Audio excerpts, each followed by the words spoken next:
এসে আমি আবার এসে পড়েছি। আজকে আমি আমার ছোট বোনের সাথে একটা প্র্যাঙ্ক করব। সেটার জন্য আমাকে প্ল্যান বানাতে হবে। আমি আমার ছোট বোনকে ধরে এনে এই বালিশটা দেখতে পাচ্ছেন, এটা দিয়ে চাপা দিব, তারপরে ওকে আমি পালাবো। তো দেখা যাক।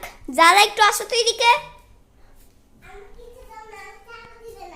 হ্যাঁ আচ্ছা, আমি তোমাকে কি করবো? এই যে আমার ছোট বোনকে নিয়ে আমি এখানে এসে পড়েছি।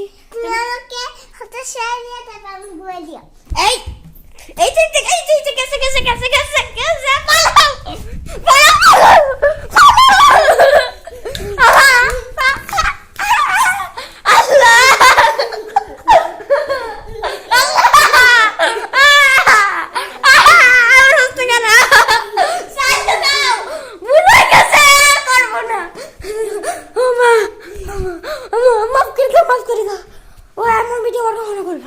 আমার ছোট বোন আমার অবস্থা খারাপ করে দিয়েছে। টাটা।